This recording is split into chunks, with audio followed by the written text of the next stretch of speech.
नमस्कार प्यारे बच्चों, आज हमारी आरपीएफ रेलवे पुलिस फोर्स की 8वीं क्लास है। क्षेत्रफल की अंतिम क्लास है। हमने राइट एंगल ट्रायंगल समकोण त्रिभुज का अध्ययन कर लिया, समद्विबाहु, समबाहु, विषमबाहु, उसके बाद समपंचभुज, षष्ठभुज, अष्टभुज और उसके बाद हमने वर्ग और आयत। आज हम सबसे पहले पढ़ेंगे रंबस। रंबस यानी कि समचतुर्भुज। देखो, सम मानी बराबर और चतुर्भुज मानी चार भुजा, तो जिसकी चारों भुजाएं बराबर हैं वो एक समचतुर्भुज होता है। क्योंकि एक वर्ग में भी सारी भुजाएं बराबर होती हैं, बट वर्ग और जो समचतुर्भुज होता है उनमें एक ही डिफरेंस होता है कि जो समचतुर्भुज होती है उसकी प्रत्येक भुजा 90 डिग्री के कोण पर नहीं होती। ये एक समचतुर्भुज है जो एक वर्ग की कंडीशन पूरी करती है, ठीक है। इसकी भी चारों भुजाएं बराबर होती हैं, समचतुर्भुज की चारों भुजाएं बराबर होती हैं। अच्छा, इसमें दो विकर्ण होते हैं, तो इसका समचतुर्भुज का जो क्षेत्रफल होता है, एरिया होता है, दोनों विकर्णों का गुणनफल 1/2 गुणा पहला विकर्ण गुणा दूसरा विकर्ण। दोनों विकर्णों को गुणा करके 2 का भाग देंगे, इसका एरिया निकलेगा। और चूंकि इसकी चारों भुजाएं बराबर है तो इसका जो परिमाप है ये क्या आएगा, सभी भुजाओं का योग या 4 गुणा भुजा। चारों भुजाओं को या तो जोड़ेंगे या भुजा को 4 से गुणा करेंगे, वो इसका परिमाप आएगा। एक समचतुर्भुज की कंडीशन होती है कि इसके जो दोनों विकर्ण हैं ये एक दूसरे को समद्विभाजित करते हैं, 2 भागों में विभाजित करते हैं, यानी कि बराबर होते हैं, समद्विभाजित करते हैं। इनके जो सम्मुख कोण हैं वो बराबर होते हैं। एक समचतुर्भुज में 4 समकोण त्रिभुज होती हैं, चारों 90-90 डिग्री कोण की होती है, ठीक है।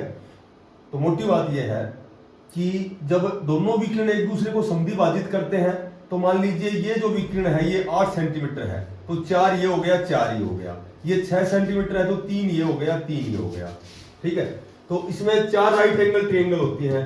अब ये आधार और लंब, ठीक है, ये कर्ण निकालेंगे तो ये इसकी भुजा आ जाएगी।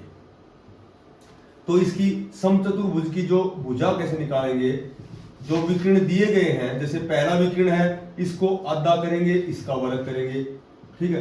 जो दूसरा विकर्ण है इसको आधा करेंगे और इसका वर्ग करेंगे और फिर इसका स्क्वायर रूट निकाल देंगे, ये इसकी साइड आ जाएगी। कैसे निकालेंगे, जैसे मान लीजिए एक समचतुर्भुज है, इसका एक विकर्ण है, 2 विकर्ण दिए गए हैं, एक विकर्ण 6 सेंटीमीटर और जो सेकंड जो विकर्ण है वो 8 सेंटीमीटर। अब ये चूंकि 8 मान लिया हमने, तो ऊपर समद्विभाजित करती है 2 भागों में, बराबर 2 भागों में बांटती है, तो 4 सेंटीमीटर ये हो गया, 4 ये हो गया। ये विकर्ण 6 है, 3 ये हो गया, 3 ये होगा। अब इसकी भुजा निकालेंगे, कर्ण निकालेंगे, तो कर्ण कैसे निकालेंगे, कर्ण निकालेंगे आधार की 2 जमा लंब की 2, 3 3 9, 4 चौका 16, 16 9 25, और ये तो कर्ण स्क्वायर है, ये स्क्वायर इधर आएगा, रूट में आएगा, तो ये भुजा 5 आ जाएगी और सारी भुजाएं बराबर होगी, ठीक है। तो एक समचतुर्भुज का क्षेत्रफल 1/2 गुणा पहला विकर्ण गुणा दूसरा विकर्ण, इसका परिमाप 4 गुणा भुजा। दोनों विकर्ण एक दूसरे को समद्विभाजित करते हैं, सम्मुख कोण बराबर होते हैं और वे कोण 90 डिग्री के होते हैं, लंब होते हैं।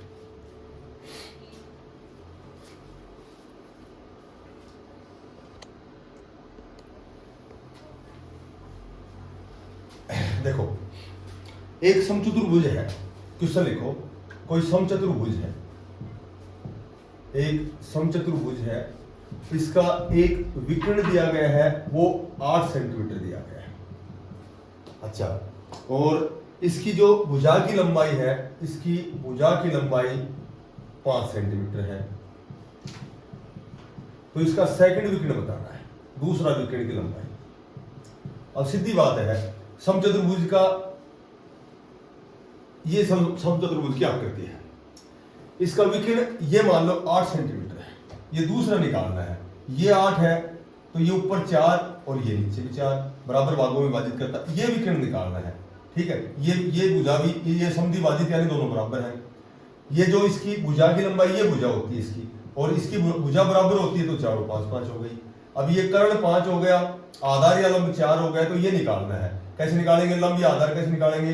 कर्ण की 2 में से आधार या लंब की 2 घटाएंगे, 25 में से 4 का वर्ग 16 घटाएंगे, आ गया 9, 9 का वर्ग निकालेंगे 3, तो ये 3 है, तो ये भी 3 है, तो सेकंड विकर्ण 3 और 3 6।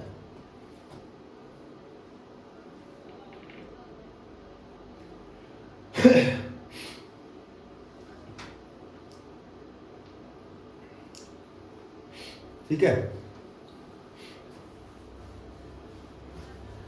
एक क्वेश्चन दे रखे है, समचतुर्भुज के विकर्ण क्रम से, एक समचतुर्भुज है, एक समचतुर्भुज है, और इस समचतुर्भुज के विकर्ण दे रखे हैं, विकर्ण क्रम से 2:3 के अनुपात में। ठीक है, अब इसका एरिया दिया गया है, क्षेत्रफल 1200 वर्ग मीटर, इसका क्षेत्रफल दिया गया है 1200 वर्ग मीटर। ठीक है, तो अब इसमें इसकी भुजा की लंबाई बतानी है।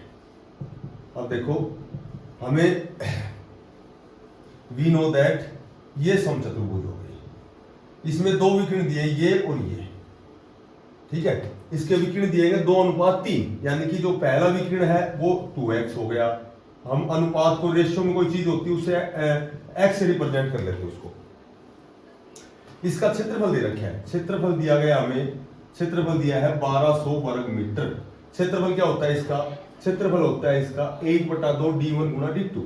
1/2 d1 क्या है हमारे पास? 2x, d2 यानी दूसरा विकर्ण क्या है? 3x, और बराबर 1200। 3 दूनी 6, x को x से करेंगे तो x स्क्वायर, ये जो 2 यहाँ कोण में है उधर जाएगा, गुणा में जाएगा, 1200 दूनी 2400, x स्क्वायर निकालेंगे तो 2400 में भाग देंगे 6 का, 6 चौका 2400, 400, x निकालेंगे तो ये जो स्क्वायर रूट में आएगा, तो x बराबर 20। हमने x की वैल्यू 20 निकाल दी। अब पहला विकर्ण 2x है, ये दोनों आपस में गुणा में है, x की वैल्यू 20, तो 20 दूनी 40, पहले विकर्ण आ गया 40, और 20 दिया 60, दूसरा आ गया 60, ये 40 है तो ये 20 आ गया, ये 20 आ गया, ये 40 हो गया। ये अगर ये 60 है तो 30 ये हो गया, 30 ये हो गया। निकालने क्या हमें? भुजा। भुजा का मतलब इसका कर्ण निकालना है। 4 समकोण त्रिभुज है, चाहे इसमें निकालो, इसमें चारों भुजाएं बराबर हैं, तो आधार या लंब 30 और 20 हो गया। तो कर्ण कैसे निकालेंगे? कर्ण की 2 बराबर क्या होता है? आधार की 2 जमा लंब की 2। आधार की 2 करेंगे, 30 का वर्ग 900, और ये आ गया 400, ये आ गया 1300, और 1300 को कर्ण निकालेंगे तो रूट निकालेंगे, 100 गुणा 13, 100 का वर्गमूल क्या होता है? 10 बार आ गया, और 13 पे अंडरूट रह गया, तो इसकी भुजा की लंबाई आ गई 10√13, और ये बराबर है। चलो ये निकाल के दिखाऊं कर्ण? कर्ण तो निकाल देते, राइट एंगल ट्रायंगल में सिखा दिया था।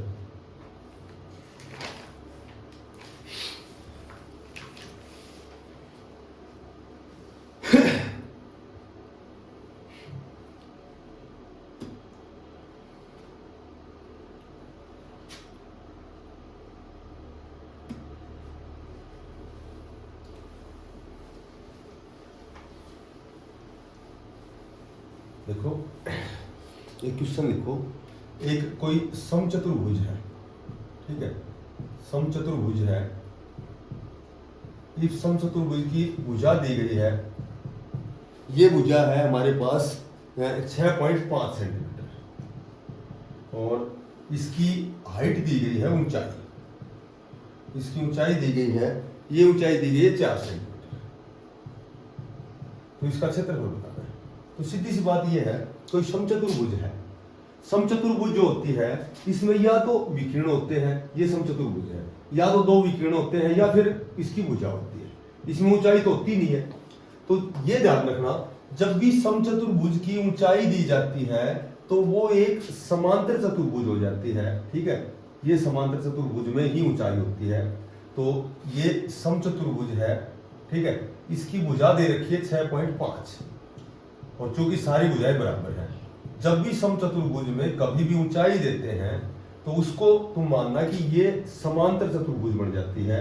और समांतर चतुर्भुज क्या होती है? इसका जो क्षेत्रफल होता है ये होता है आधार गुणा ऊंचाई, बी गुणा एच, बेस गुणा हाइट, ये बन जाएगा। अब इसमें बढ़ेंगे, ये ऊंचाई देगी इसकी, ठीक है। तो ये एक समानांतर चतुर्भुज हो गई जिसके आमने सामने की भुजा समानांतर हो गई। जब ऊंचाई दे दी जाती है, ठीक है, जब ऊंचाई दे दी जाती है, इसकी 4 सेंटीमीटर ऊंचाई दे दी जाती है, तो इसका जो एरिया निकलेगा वो समांतर चतुर्भुज का क्षेत्रफल बन जाएगा। तो वो होता है आधार गुणा ऊंचाई। आधार हमें दी, भुजा दी गई है 6.5 और ऊंचाई हमें दे रखी है 4 सेंटीमीटर, तो ये इसका एरिया जाएगा। मोटी बात ये ध्यान रखनी है कि जब भी समचतुर्भुज की ऊंचाई दी जाती है तो दैट इज पैरेललोग्राम, यानी कि समानांतर चतुर्भुज, ठीक है भाई। समचतुर्भुज में तो या तो विकीर्ण दिए जाते हैं, ठीक है, विकीर्ण दिया जाएगा तो क्षेत्रफल निकाल देंगे 1/2 और इंटू d1 मल्टीप्लाई d2, ठीक है। और यदि समचतुर्भुज में ऊंचाई दी जाती है तो इसका क्षेत्रफल निकालेंगे आधार गुणा ऊंचाई। आधार ये रहा, ऊंचाई ये रही, इसका गुणा ही आंसर रहेगा। मोटी बात ये है।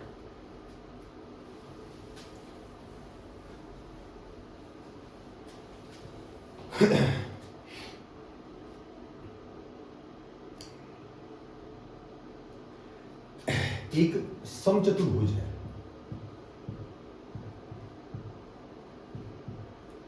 एक समचतुर्भुज है।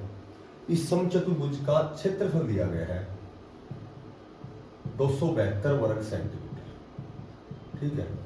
अच्छा, अब इसकी ऊंचाई दी गई है 8 सेंटीमीटर, ऊंचाई इसकी 8 सेंटीमीटर है, तो इसका परिमाप बताना है।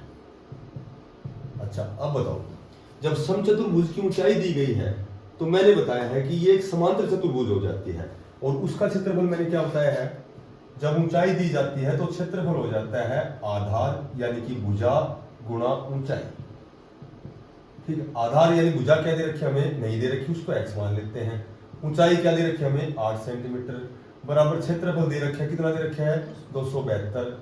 x निकालेंगे, इसका आधार निकालेंगे, इसकी भुजा निकालेंगे, 272 ये 8 यहाँ अपोन में आएगा, 8 तिया 24, 3 8 चौका 32, x बराबर 34, ठीक है, x बराबर 34। यानी कि एक समांतर जो चतुर्भुज है इसकी जो जिसका बेस है हमने 34 निकाल दिया, और परिमाप क्या होता है 4 गुणा भुजा।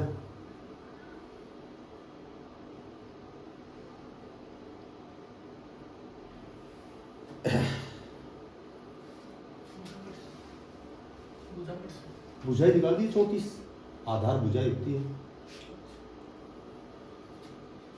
बेस जो होता है ना BH होता है, एरिया होता है BH, B base H height, और बेस जो होता है वो हमेशा उसकी साइड होती है, भुजा होती है।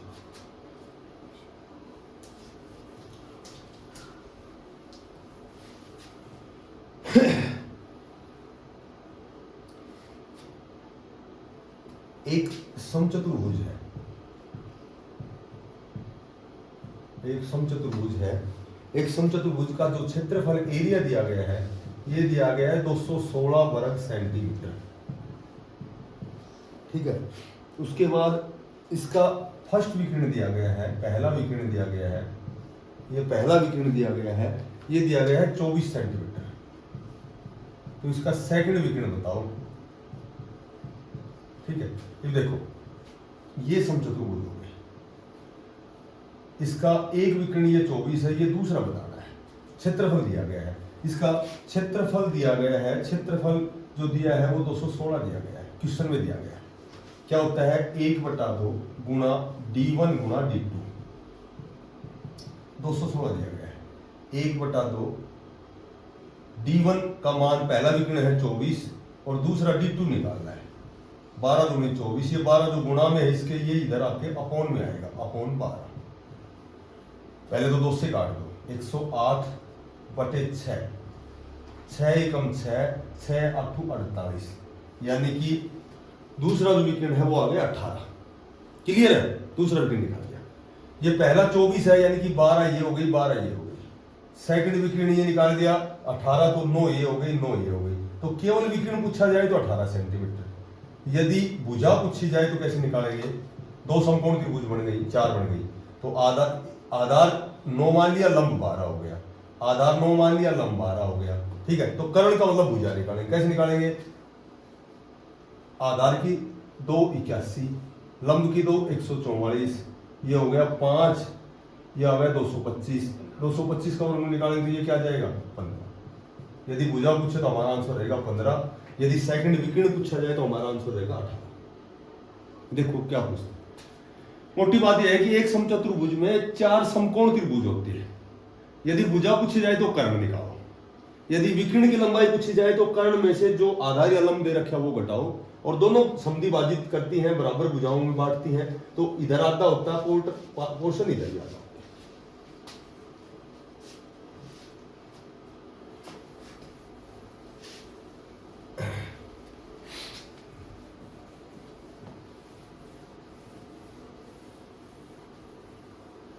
उसके बाद होती है समांतर चतुर्भुज।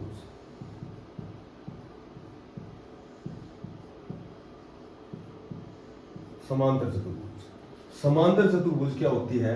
पैरेललोग्राम बोलते हैं इसको। तो इसकी आमने सामने की भुजा बराबर होती है। ये होता है बेस, ये होता है हाइट। तो इसका जो एरिया निकालेंगे समांतर चतुर्भुज का, तो वो होता है आधार गुणा ऊंचाई। और ये जो समांतर चतुर्भुज है ये आयत की कंडीशन पूरी करती है। तो उसका परिमाप 4 गुणा भुजा था, क्योंकि चारों भुजाएं बराबर थी। तो इसका जो परिमाप निकालेंगे सभी भुजाओं का योग, या आयत का जो परिमाप होता है 2 × L + B। और जो समांतर चतुर्भुज होती है इसके एक तो सम्मुख भुजाएं बराबर होती हैं, आमने सामने की भुजाएं बराबर होती हैं आयत की तरह, और इनके सम्मुख कोण बराबर होते हैं। भुजाएं यदि बराबर होंगी तो कोण तो अपने आप बराबर होगा। तो समांतर चतुर्भुज में 2 ही बातें पूछेंगे, या तो इसका एरिया पूछेंगे या इसका परिमाप पूछेंगे।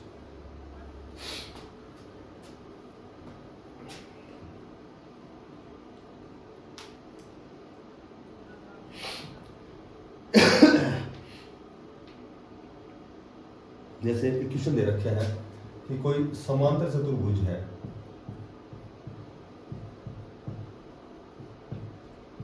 समांतर चतुर्भुज है, इसकी जो संलग्न भुजाएं हैं,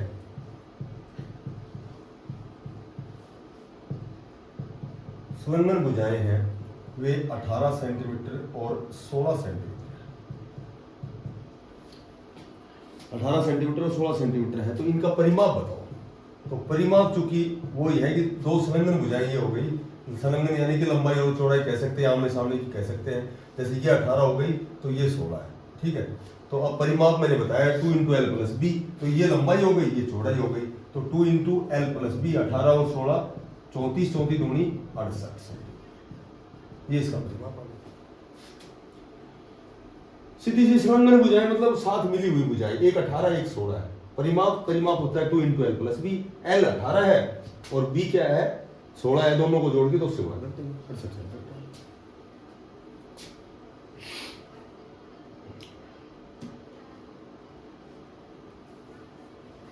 एक क्वेश्चन है कि बढ़िया दे रखे हैं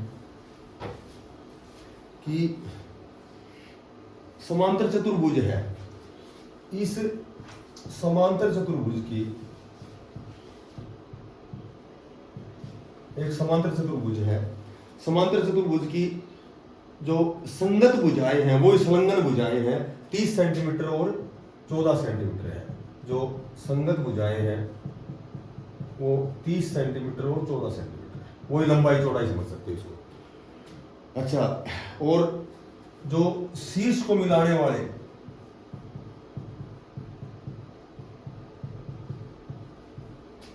शीर्ष को मिलाने वाले जो विकिरण है, विकिरण की जो लंबाई है वो 40 सेंटीमीटर है।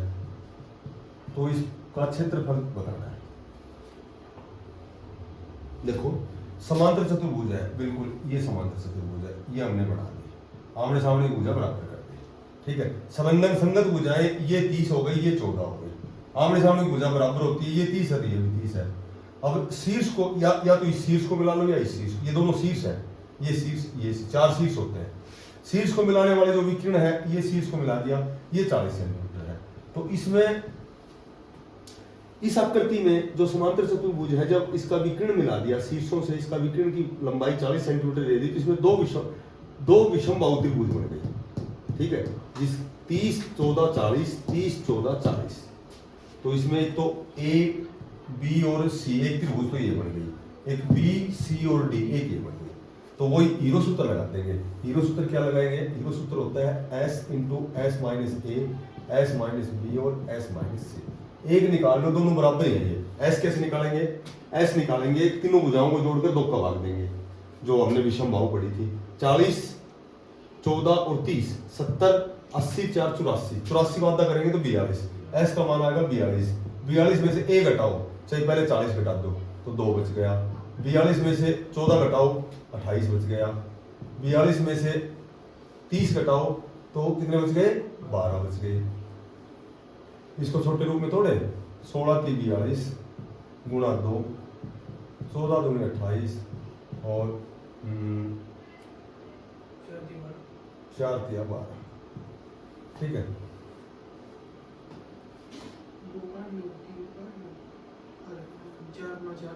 देखो इसमें तो ये 2 काट दिया। देख इसका जब वर्गमूल निकालेंगे तो 16 का कितना निकलेगा? 4। 2 3 है, 1 3 बाहर आ गया। 2 2 है, 1 2 बाहर आ गया। 4 का वर्गमूल 2 बाहर आ गया। ठीक है, और अंदर क्या रह गया? 14। ठीक है, तो 14 के टुकड़े क्या बन जाएंगे? 7 दूनी 14। ठीक है, तो ये 4 तिया 12 दूनी 24 दूनी 48। 48 अंडर 14 ये 1 का आ गया, और दूसरी का भी 48 अंडर 14 आएगा, क्योंकि ये भी आएगा सेम है बुझाई। तो 40 30 14 40 30 14 सेम है, तो दोनों जोड़े 48 48 96 अंडर 14। या फिर यहाँ कोई गलती भी हो सकती है छोटी मोटी घटाने में या किसी में है। ठीक है, तो ऐसे निकालेंगे।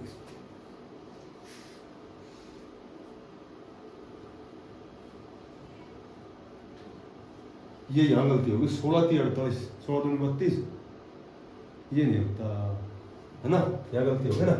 14 3 42 होता है, ये यहाँ गलती होगी। अब देखो इसका निकलेगा 14 बाहर आ गया, 3 बाहर आ गया, 2 बाहर आ गया, 2 बाहर आ गया, तो इसका पूरा पूरा निकल गया। 14 3 42 168। ठीक है, तो 168 में 168 जोड़ेंगे, दोनों का 168 और 168। ये ऊपरी का भी 168, नीचे का भी 168। 6 से 12 13 336 हो गए बरक सकता। 16 3 42 नहीं तो 14 3 42 होते हैं। ठीक है, 16 3। उसके बाद इसमें 2 ही बातें पूछेंगे, या तो इसका क्षेत्रफल गुणा भुजा गुणा ये आधार गुणा ऊंचाई, या इसका परिमाण। उसके बाद होती है ट्रिपेजियम। ट्रिपेजियम होती है समलंब चतुर्भुज।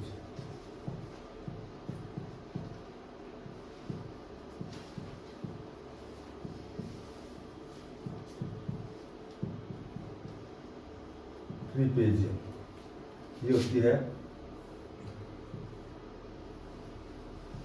इसमें 2 समांतर भुजाएं होती हैं और एक लंब होता है, इसको बोलते हैं समलंब। समलंब का जो क्षेत्रफल होता है ये होता है 1/2 गुणा समांतर भुजाओं का योग, समांतर भुजाओं का योग और गुणा इनके बीच की दूरी।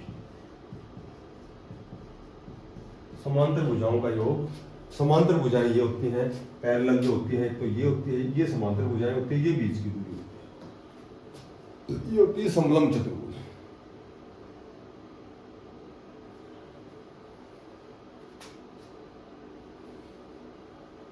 ठीक है, इसमें क्वेश्चन दे रखा है कि एक तो कोई समलंब चतुर्भुज है, इसकी जो समांतर भुजाओं का अनुपात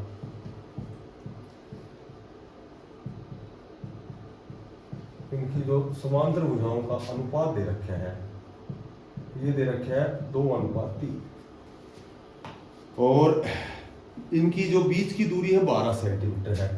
न्यूनतम बीच की जो दूरी है, बीच की दूरी 12 सेंटीमीटर है। और इसका क्षेत्रफल दे रखे है 480 वर्ग सेंटीमीटर। तो इसमें हमें बतानी भुजाएं, बड़ी भुजा की लंबाई। तो जब क्षेत्रफल हमें 480 वर्ग सेंटीमीटर दे रखे, क्षेत्रफल वी नो दैट 1/2 गुणा समांतर भुजाओं का योग, समांतर का योग और गुणा बीच की दूरी, ये इसका क्षेत्रफल होता है। और ये बराबर हमें दे रखे हैं 480, क्वेश्चन में दे रखे हैं। तो 1/2 इसकी समांतर भुजाएं 2:3, यानी कि ये तो 2x हो गई, ये 3x हो गई। तो समांतर भुजाओं का योग, दोनों का योग करेंगे, 3x और 2x कितना हो गया 5x। बीच की दूरी दे रखी है 12 और बराबर 480। 2 × 12, 6 × 30, x निकालेंगे तो ये 30 अपॉन हो जाएगा। ठीक है, तो 16 × 48, x की वैल्यू आ गई 16। तो 16 दूनी 32, तो ये आ गई। और 16 × 48 बड़ी भुजा 6 तो 48 आंसर। ये समझ में आएगा 2x 3x कहां से आ गया? ये रहा अनुपात 2:3। ये समांतर भुजाओं का अनुपात है। समांतर भुजा ये होती है, ये होती है। 2 और 3 में है तो एक तो हो गया 2x, क्योंकि अनुपात को तो हम x से डिनोट करते हैं, कॉमन संख्या को। ये तो हो गई 2x और ये हो गई 3x। हाँ, कोई दिक्कत नहीं, हमें केवल बड़ी भुजा बतानी है। तो यहाँ 3x लोगे तो भी 48 आंसर आएगा, और वहां तो 24 आएगा, छोटी भुजा 24 आएगी।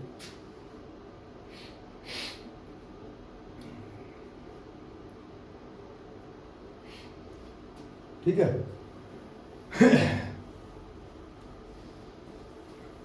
एक क्वेश्चन दे रखे है कि समलंब कोई चतुर्भुज है,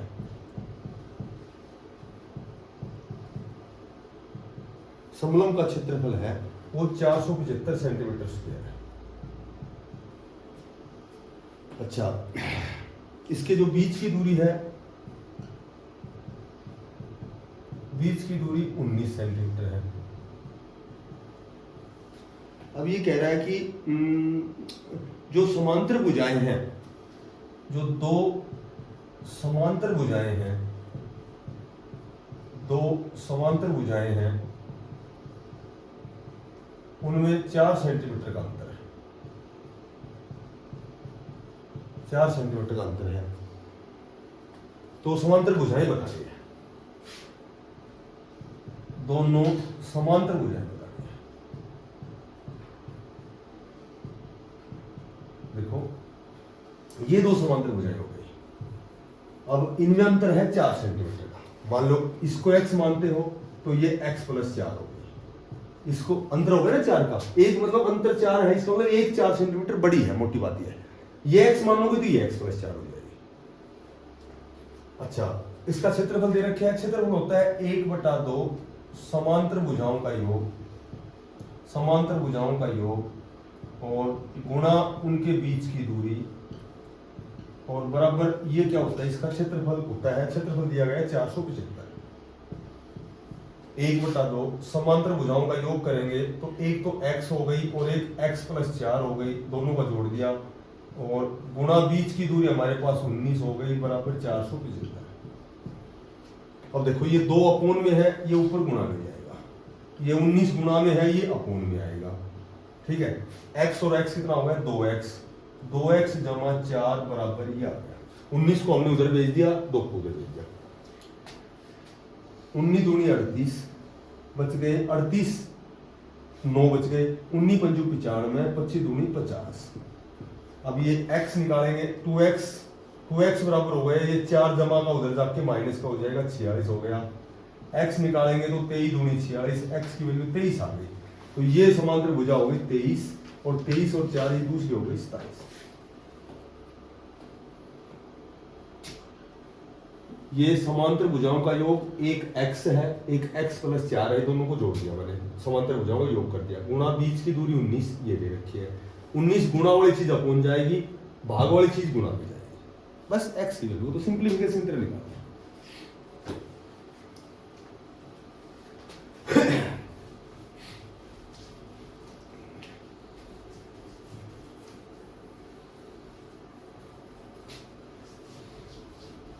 देखो, ये वर्त होता है, ये इसका सेंटर होता है। इस सेंटर से कोई भी रेखा गुजरेगी इसको व्यास बोलते हैं। सेंटर से गुजरने वाली, केंद्र से गुजरने वाली सभी रेखाएं व्यास होती है। जो भी इस बिंदु से चाहे किसी भी साइड में वर्त के सब को स्पर्श करती है, ये सभी व्यास होते हैं। और जो रेडियस होती है, जो त्रिज्या होती है, वो हमेशा व्यास की आधी होती है। त्रिज्या हमेशा व्यास की आधी होती है। ये लिख लो, सेंटर से गुजरने वाली, केंद्र से गुजरने वाली सभी रेखाएं व्यास होती है।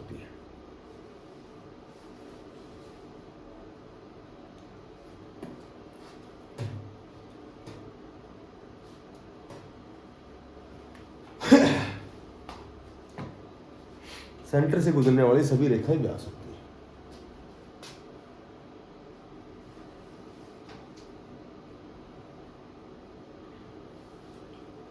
ठीक है, त्रिज्या व्यास क्या है? अच्छा, इसका जो एरिया होता है, क्षेत्रफल होता है, वो होता है पाई आर स्क्वायर। और इसकी एक जो परिधि, एक चक्कर जो होता है इसका, इसको बोलते हैं इसकी परिधि। इसकी जो परिधि होती है वो 2 पाई आर होती है।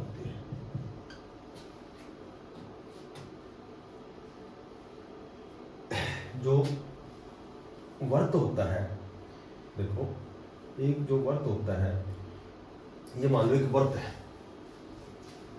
ये जो पाई है, पाई का मान 3.1416 होता है, या फिर पाई का मान 22/7 होता है। आर्यभट्ट ने सबसे पहले पाई का मान निकाला था। एक जो सर्कल होता है, वर्त होता है, तो इसमें देखिए, ये ध्यान रखना है, ये ए बी तो एक चाप है, चाप की लंबाई है, ठीक है। अच्छा, इसमें क्या होता है कि एक तो त्रिज्याखंड होता है, ये तो होता है लघु वर्तखंड, large circle, area of large circle, minor circle होता है, और ये लार्ज सर्कल होता है। इसको तो बोलते हैं, जो ये बाहर का बच गया, ये तो दीर्घ वर्तखंड होता है, और ये लघु वर्तखंड होता है। तो ये जो ए बी एक चाप की लंबाई है, और सी ए पी बी ये त्रिज्याखंड होता है, और सी ए बी ये एक त्रिभुज होती है। तो त्रिज्याखंड का यदि क्षेत्रफल पूछा जाता है, देखो त्रिज्याखंड कौन सा होता है, इसमें जो त्रिज्याखंड है वो है सी ए पी और बी, ये त्रिज्याखंड है। इसका एरिया यदि पूछा जाता है तो होता है पाई आर स्क्वायर थीटा बटे 360। यदि इसमें A B length of A R C बोलते हैं इसको, ए बी यदि चाप की लंबाई पूछी जाती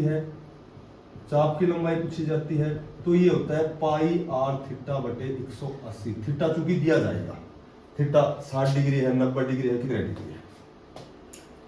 अब यदि ये जो माइनर जो एरिया है, वर्त का जो माइनर एरिया है, यानी कि लघु वर्तखंड का क्षेत्रफल पूछा जाता है,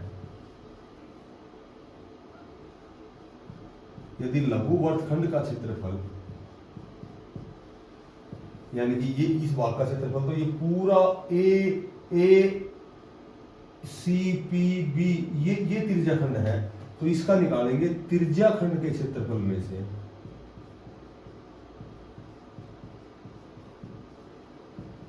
केवल त्रिभुज सी ए बी, केवल त्रिभुज सी ए बी का क्षेत्रफल घटाते ही लघु वर्तखंड का क्षेत्रफल घटेगा। यदि दीर्घ वर्तखंड का पूछा जाए, लार्ज एरिया पूछा जाए सर्कल का, तो दीर्घ वर्तखंड का क्षेत्रफल होता है कि पूरे वर्त के क्षेत्रफल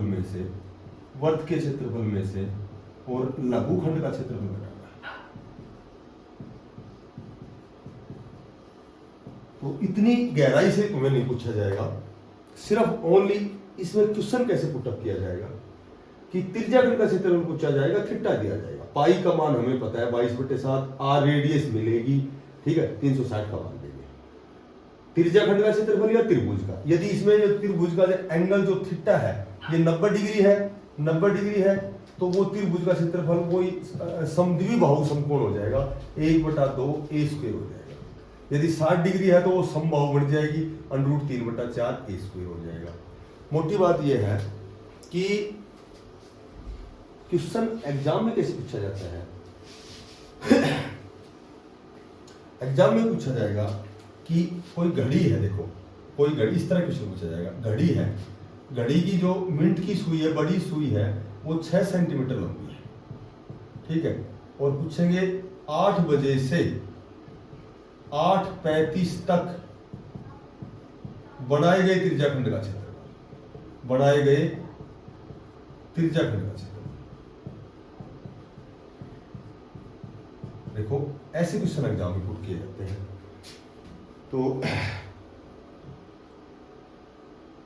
अब जैसे त्रिज्याखंड का क्षेत्रफल होता है एरिया ऑफ सेक्टर, अब इसमें त्रिज्याखंड कौन सा होता है, CAPB, ये पूरा त्रिज्याखंड होता है। अब त्रिज्याखंड में हमारे पास पाई है, जब घड़ी है, एक घड़ी है, इसकी मिनट की सुई बड़ी सुई होती है, इसकी लंबाई 6 सेंटीमीटर है, तो सेंटर से, इस सेंटर से किधर भी जाओगे ये हमेशा सारी रेडियस होती है, सभी त्रिज्या होती है, ठीक है, ये त्रिज्या होती है। तो R तो हमारे पास आ गई 6 सेंटीमीटर। अब चूंकि हमें चाहिए थीटा, और थीटा कैसे निकालेंगे, 8 से 8:35 तक, टोटल 35 मिनट हो गई, और मिनट की सुई 1 मिनट में कितना डिग्री कोण बनाती है, 6 डिग्री का, तो ये कोण हो गया 210 डिग्री। तो थीटा हो गया 210 डिग्री। निकालना है त्रिज्याखंड का, त्रिज्याखंड का क्षेत्रफल क्या होता है, पाई R स्क्वायर थीटा बटे 360। पाई को पाई रहने दो, R हमें दे रखी है 6 गुणा 6, थीटा हमने निकाल दिया 210 अपॉन 360, तो ये इसका त्रिज्याखंड का क्षेत्रफल है। ऐसे क्वेश्चन पूछा जाएगा। बाकी कंपटीशन इतना बड़ा नहीं पूछा जाएगा कि दीर्घ वर्गखंड बताओ, पहले तो वर्ग का निकालेंगे, फिर लघुखंड का, और लघुखंड का कब कैसे निकालेंगे, पहले तो त्रिज्याखंड का, फिर त्रिभुज का। तो इतना लेंथी क्वेश्चन नहीं देंगे, वो नॉर्मल सा या तो लेंथ हो के से पूछेंगे, चाप की लंबाई, या त्रिज्याखंड का क्षेत्रफल, या फिर इसका क्षेत्रफल पूछेंगे, या परिधि पूछेंगे। बाकी कंपटीशन में वर्ग में देखो कैसे क्वेश्चन आते हैं, जैसे इस तरह के क्वेश्चन आते हैं वर्ग में। क्वेश्चन दे दिया कोई गाड़ी है, देखो कोई गाड़ी है, गाड़ी है, इसके पहिए की त्रिज्या, इसकी जो पहिए की रेडियस है, त्रिज्या है, ये हमें दे रखी है 0.25 मीटर, ठीक है, ये दे रखी है। ऐसे क्वेश्चन आते हैं एग्जाम में, विशेषकर रेलवे में हमेशा इस तरह का क्वेश्चन जरूर आता है। 11 किलोमीटर दूरी तय करने में, 11 किलोमीटर दूरी तय करने में, 11 किलोमीटर दूरी तय करने में ये जो पहिया है ये कितने चक्कर लगाएगा, इसमें कितने चक्कर लगाएगा, ये क्वेश्चन आता है। अब सुनो, पहिया कितने चक्कर लगाएगा। सबसे पहले जैसे ये एक पहिया है, इसकी रेडियस जो त्रिज्या है ये 0.25 है, तो एक चक्कर लगाएगा, तो एक, जैसे एक जो परिधि होती है 1 चक्कर के बराबर होती है, कितने चक्कर लगाएगा टोटल। देखो पहले तो ये देखो कि इसकी रेडियस क्या हो गई, 1/4 आ गई, 1/4 मीटर आ गई। कैसे आ गई, 0.25 अपॉन 100 करेंगे, 25 चौका 100, 1/4। एक चक्कर, यानी कि एक चक्कर का मतलब है इसकी परिधि निकालनी है हमें। अब परिधि कैसे निकालते हैं, 2 पाई R, 2 गुणा पाई का मान 22/7, R क्या हमारे पास, R 1/4 है, तो ये आ गया 2 दूनी 4 और 11 दूनी 22, यानी कि 11/7 मीटर इसने एक चक्कर में दूरी तय की है, 11/7। जब 11/7 एक चक्कर में तय की है, तो 2 चक्रों में कितनी करेगा, 22/7, ठीक है, ये 3 चक्रों में कितनी करेगा, तो 33/7। तो मोटी बात ये है कि ये ध्यान रखो कि मान लो मैं 3 चक्कर की बात करता हूं, 3 चक्कर में दूरी कितनी तय की इसने, 33/7, कितनी तय की, 33/7, ये दूरी तय की इसने। अब एक चक्कर में कितनी दूरी तय करेगा, एक चक्कर में कितनी दूरी तय करेगा, तो 33/7, और ये जो 3 है ये अपोन में आ जाएगा, तो वो 11/7, 11/7 मीटर एक चक्कर में तय करता है। अब ये क्वेश्चन क्या कह रहा है कि त्रिज्या दे रखी है, दूरी दे रखी है, तो कितने चक्कर लगाएगा। अब चक्कर कैसे निकाल सकते हैं हम, चक्कर कैसे निकालेंगे, चक्रों की संख्या कैसे निकालेंगे, कितनी उसने कुल दूरी तय की है, ठीक है, अपॉन एक चक्कर में कितनी दूरी तय करता है, एक चक्कर की दूरी, कुल दूरी इसने तय की है कितनी, 11 किलोमीटर, 11 किलोमीटर। अब 11 किलोमीटर दूरी तय की है, तो त्रिज्या मीटर में है, तो इसको मीटर में बनाएंगे, तो 1 किलोमीटर में 1000 मीटर होते हैं, तो 11,000 मीटर दूरी तय करता है ना। एक चक्कर में दूरी कितनी तय करता है ये 11/7। तो ये 7 कहाँ जाएगा, ऊपर जाएगा, 11 से 11 कैंसिल, ठीक है। तो टोटल इसने 7,000 चक्कर लगाए। मोटी बात ये ध्यान रखनी है कि चक्करों की संख्या निकालने के लिए कुल दूरी में एक चक्कर की दूरी का भाग दिया जाता है।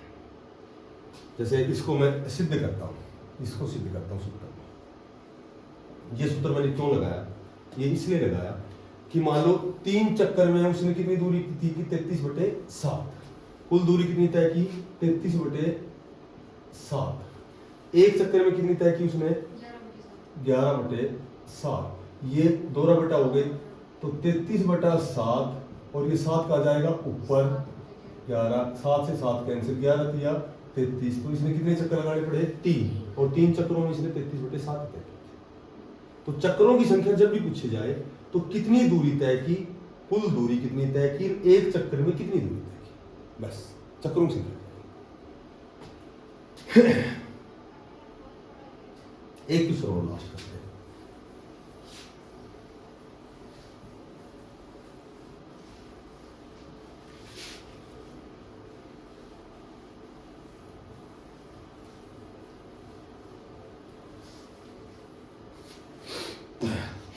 एक पहिया, कोई पहिया है,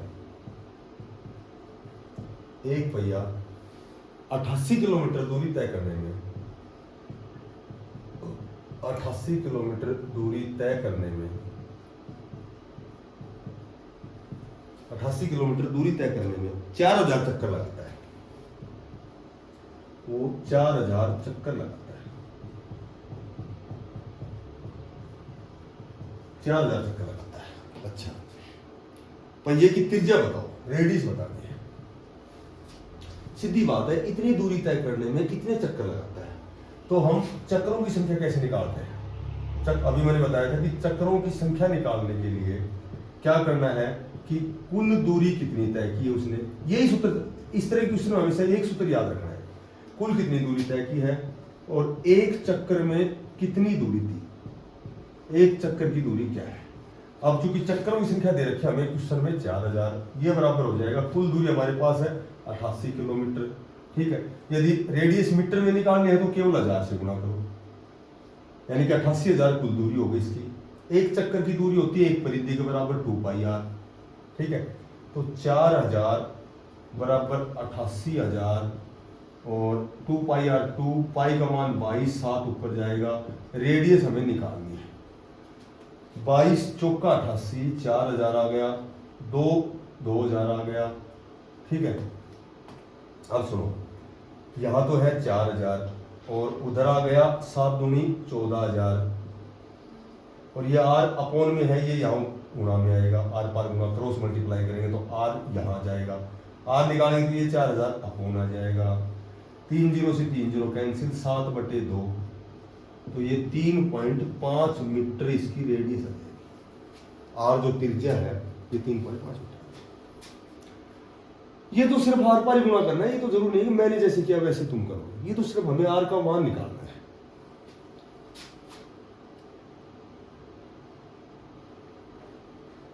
ठीक है।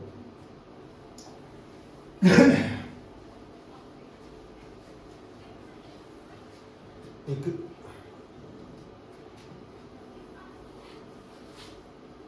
कोई वर्ग है, एक वर्ग है, कोई वर्ग है, वर्ग में बड़े से बड़े, वर्ग में बड़े से बड़े वर्ग का क्षेत्रफल क्या होता है। और मैं कहूं कि कोई वर्त है, वर्त में बड़े से बड़े वर्ग का क्षेत्रफल, बड़े से बड़े वर्ग का क्षेत्रफल, ये दोनों अलग अलग बातें हैं। कैसे, यदि कोई वर्त दे रखा है तो इसमें बड़े से बड़े वर्ग का क्षेत्रफल क्या होगा।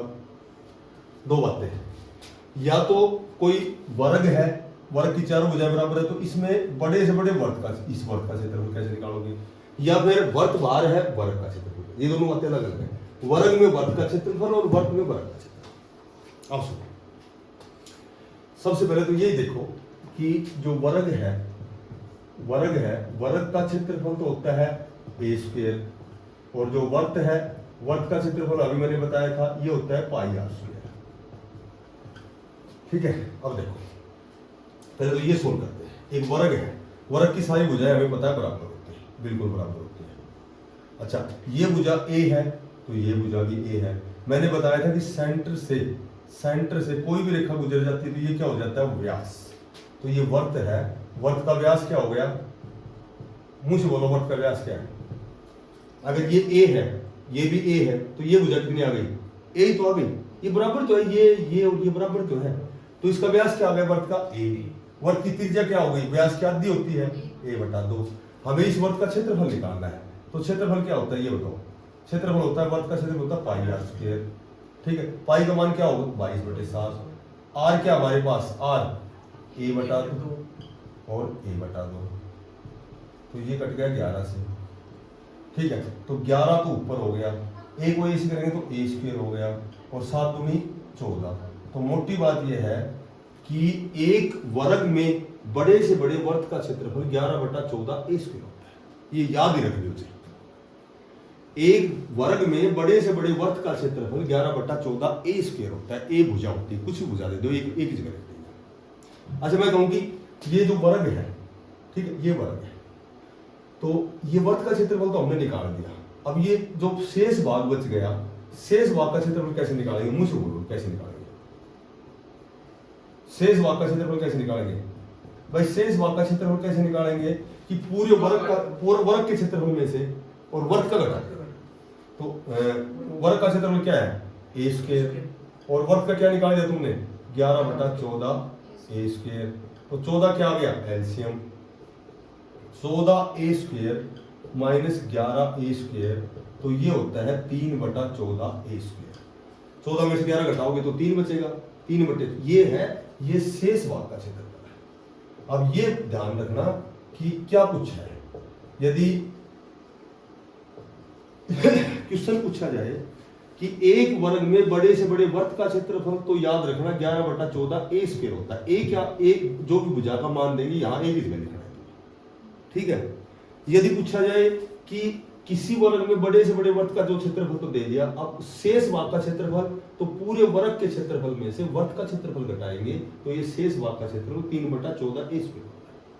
अब यहां देखो, कोई वर्ग दे रखे अंदर और इसमें एक वर्ग का क्षेत्रफल होता है।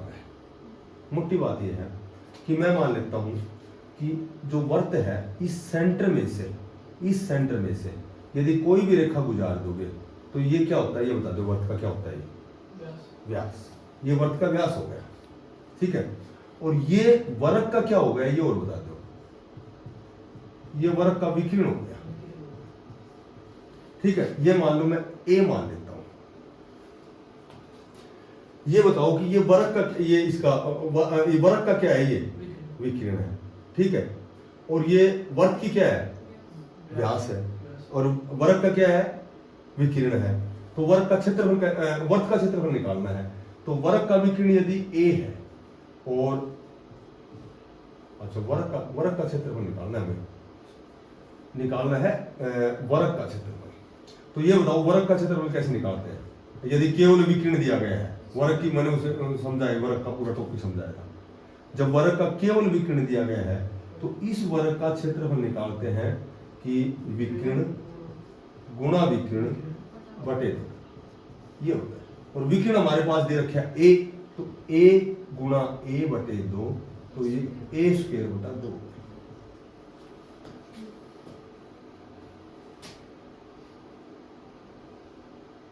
ठीक है, फिर क्या बताना है?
ये पता है, ये जो है ये सेंटर है इस वर्त का, तो ये वर्त की क्या आ गई ये बता दो मेरे को। ये वर्त की क्या है? आर, ठीक है। और ये आर है तो ये वर्त की ये भी आर है, ठीक है। तो ये आर और आर, ये जो दो आर है, ये वर्ग का क्या है? विकिरण हो गया। तो विकिरण निकालेंगे तो विकिरण क्या हो गया? 2r गुणा 2r बटे 2, 2 से 2 कैंसिल, ये आ गया 2r स्क्वायर। ये किसका क्षेत्रफल आ गया? वर्ग का क्षेत्रफल आ गया, ठीक है। और यदि शेष भाग का क्षेत्रफल पूछा जाए तो शेष भाग का क्षेत्रफल कैसे निकालेंगे? वर्ग का क्षेत्रफल, वर्ग का क्षेत्रफल माइनस में वर्ग का क्षेत्रफल। वर्ग का क्षेत्रफल क्या होता है? पाई आर स्क्वायर। वर्ग का क्षेत्रफल हमने निकाल दिया 2r स्क्वायर, ठीक है। तो ये बताओ, ये तो निकाल दिया 2r स्क्वायर वर्ग का, तो और वर्ग का क्या होता है? पाई आर स्क्वायर। तो पाई आर क्या है इसमें? पाई का मान क्या तो ले लो, आर स्क्वायर ले लिया कॉमन, या अंदर एक तो बच गया पाई और एक क्या बच गया? 2। तो क्या आर स्क्वायर तो कॉमन ले लिया, एक तो पाई तो यहां बच गया, 2 यहां बच गया, तो आर स्क्वायर तो आ गया बाहर, और पाई का मान ले लिया 22/7, और माइनस में क्या है हमारे पास? 2। एलसीएम क्या आ गया? 7। 22 - 7 होगी 14, ठीक है। तो ये कितना बच गया? 22 में 14 घटाओगे तो 8, यानी कि शेष भाग का क्षेत्रफल 8/7 आर स्क्वायर हो गया। ये पूछा है इसमें पूछा है एक वर्ग में बड़े से बड़े वर्ग का क्षेत्रफल। तो इस वर्ग की जो रेडियस आर हो गई, ये भी आर हो गई, तो ये जो 2r है ये इस वर्ग का विकिरण हो गया, और विकिरण गुणा विकिरण बटे 2 ये वर्ग का क्षेत्रफल हो गया। शेष भाग का क्षेत्रफल पूरे वर्ग में से वर्ग का क्षेत्रफल घटाएंगे तो ये शेष भाग का क्षेत्रफल आ गया। एक लास्ट क्वेश्चन हो रहा है बढ़िया सा।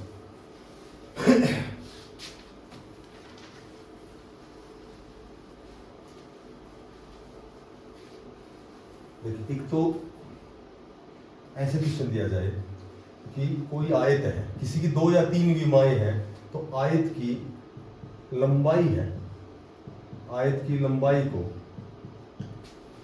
यदि 20% बढ़ाया जाए, 20% बढ़ाया जाए, तो बताओ चौड़ाई को कितने % कम किया जाए, कितने % कम किया जाए कि जो क्षेत्रफल है ये अपरिवर्तित रहे। अपरिवर्तित मतलब जिसमें कोई परिवर्तन नहीं। तो यदि लंबाई को पहले बढ़ाया है तो चौड़ाई को कम पूछ सकते हैं, शुरू में कम किया है तो वृद्धि पूछ सकते हैं। तो इस तरह के क्वेश्चन में या तो बाद में देखना है कि कमी % पूछा है, कितना % कम किया जाए, या फिर शुरू में कम देख के कितना % वृद्धि % पूछा जाए। तो कमी में तो हमेशा कमी ज्यादा पे होता है, ठीक है। तो कमी के लिए तो ये सूत्र लगाना है तुम्हें, और कितने % वृद्धि हो गई तो वृद्धि हमेशा कम पे होता है। आर वेयर आर क्या है कि वृद्धि या कमी। इस आर की जगह तो लिखेंगे हम 20, क्योंकि इसमें पूछा है कितने % कम किया जाए, तो ये सूत्र लगाए कमी वाला। 100 और 20 हो गया 120 और गुणा 100, 0 से 0 2 × 12, यानी कि 16 सही 2/3% यदि चौड़ाई को कम किया जाए। ये कट गया 50 से, ये कट गया 3 से, तो 16 से 2 कट गया। यदि शुरू में वृद्धि दी गई है तो कमी पूछेंगे, और कमी दी गई है तो वृद्धि पूछेंगे। एक दूसरा क्वेश्चन आता है प्रभाव पे, ये आता है प्रभाव पे। यदि चौड़ाई को 30% कम किया जाए, 30% कम किया जाए तो क्षेत्रफल पर क्या प्रभाव पड़ेगा?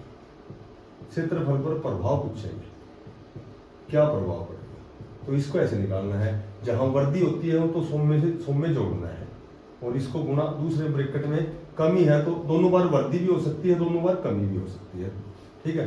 पहले कमी हो सकती है, बाद में वृद्धि हो सकती है। जहां वृद्धि बढ़ाना प्लस कर देना, कमी को माइनस करके अपॉन 100 कर देगा। 100 में r जोड़ेंगे क्योंकि वर्दी है तो 120 यहाँ लिखेंगे। कमी 30% कम, 100 में 30 घटाएंगे 70 यहाँ लिखेंगे अपॉन 100। 2 0 से 2 0 का कैंसिल, 12 सत्ती 84। अगर ये 100 से कम आता है तो हमारा आंसर रहेगा 16% कमी, ये दैट इज आंसर। अगर ये 100 से ऊपर आता है तो वर्दी, कितना अधिक है वो वर्दी और कितना कम है वो कम। समझ गए? ये है प्रभाव पे। और एक इक्वलिटी पे क्वेश्चन आता है, एक होती है समबाहु, सममानी बराबर और बाहुमानी भुजा, सममानी बराबर और बाहुमानी भुजा, ये होती है समबाहु। एक होता है वर्त, वर्त की रेडियस बराबर होती है, सारी त्रिज्याएं बराबर होती है, ये वर्त होता है, इसकी आर बराबर होती है, एक वर्त में त्रिज्याएं बराबर होती हैं। फिर होता है एक समचतुर्भुज, समचतुर्भुज की भी 4 भुजाएं बराबर होती हैं, ठीक है, ये होता है समचतुर्भुज। और फिर उसके बाद में होता है समचतुर्भुज, फिर होता है वर्ग, वर्ग की भी 4 भुजाएं बराबर होती हैं। तो इन चारों पे कोई भी क्वेश्चन आए, इन चारों में से कोई सा क्वेश्चन आए, एक ऐसा क्वेश्चन आएगा कि कोई वर्त है, वर्त है, वर्त की त्रिज्या को, वर्त की त्रिज्या को 50% बढ़ाया जाए, 50% बढ़ाया जाए तो क्षेत्रफल का प्रभाव, क्षेत्रफल कितने परसेंट बढ़ जाएगा, क्षेत्रफल कितने परसेंट बढ़ जाएगा। तो यदि त्रिज्या या भुजा बढ़ाई जाती है तो क्षेत्रफल हमेशा, ये त्रिज्या या भुजा बढ़ाएंगे तो क्षेत्रफल बढ़ेगा, यदि घटाएंगे तो घटेगा। यदि वर्दी किसी भी रेडियस त्रिज्या में या भुजा में वृद्धि कर दी तो क्षेत्रफल में कितने परसेंट वृद्धि हो जाएगी, ये होगी 2x + x²/100, ये सूत्र याद रखना। यदि कमी त्रिज्या को घटाया है तो क्षेत्रफल कितने परसेंट घट जाएगा, तो सिर्फ यहाँ माइनस हो जाएगा, बस दोनों सेम ही है। ये प्लस होगा वृद्धि और कमी में यहाँ माइनस, इस प्लस की जगह माइनस, बस। x क्या है, x बराबर है परसेंट वृद्धि या फिर परसेंट कमी। 2x ये लिखेंगे 50, फिर यहाँ 50 × 50 और अपॉन 100। इस 100 को इधर नहीं काटना है क्योंकि जमा में कटता नहीं है, इसको ही काटना है, इन दोनों जीरो काटना है। 5 × 25, 50 × 100, तो इसका क्षेत्रफल 125% बन जाएगा। वैसे सीधी सी बात है, जब रेडियस बढ़ाई है तो क्षेत्रफल भी बढ़ेगा, रेडियस घटाई है तो क्षेत्रफल भी घटेगा, ऐसी उल्टी सी बात है।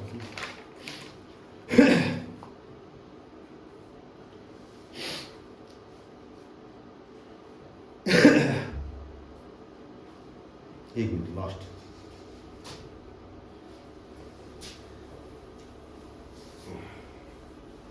एक last question SSC CGL CPO level का क्वेश्चन है कि यदि कोई भी आकृति है, कोई भी आकृति है,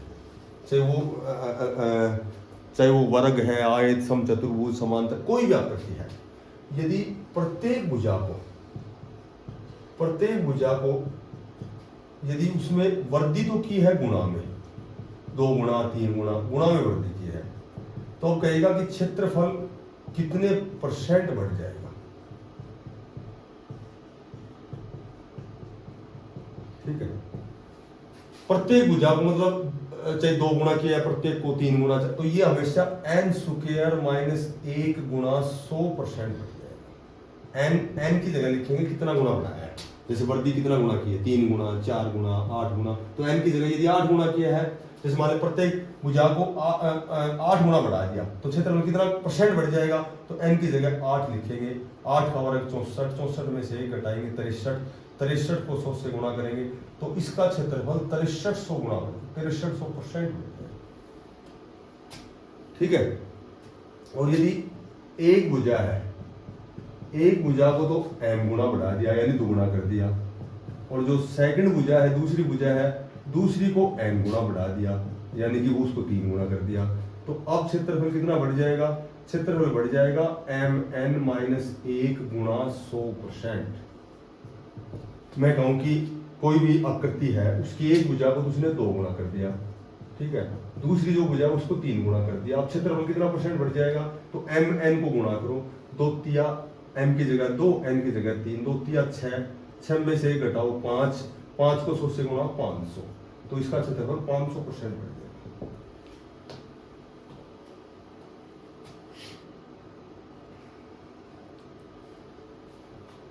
समझ में आ गई। और जैसे कहेंगे भाई जैसे भुजा को n गुणा कर दिया, n गुणा कर दिया, तो अब जो नया जो क्षेत्रफल है और जो पहले वाला क्षेत्रफल में अनुपात क्या होगा, तो वही करना है कि नए में और पहले वाले में नया क्षेत्रफल और जो पुराना क्षेत्रफल है इन दोनों में जो अनुपात आएगा, रेशियो आएगा, वो mn अनुपात 1 में आएगा। और इसमें जो नया क्षेत्रफल है और पुराना क्षेत्रफल है वो यहां से याद रह जाएगा, n स्क्वायर और अनुपात 1 में रहेगा। ठीक है, तो इतनी गहरी बात तो नहीं पूछेंगे, ये एसएससी लेवल में है, सीपीओ सीजीएल टाइप के उनमें क्वेश्चनों में आते हैं, बट नॉर्मल सी बात है, यदि याद रह जाए तो बुराई भी क्या है इसमें। तो आज हमारा जो क्षेत्रफल का टॉपिक है, 8 क्लासेस में रेलवे के किसी भी एग्जाम में क्षेत्रफल में इन 8 क्लासों से बाहर कोई क्वेश्चन कभी नहीं आएगा। धन्यवाद।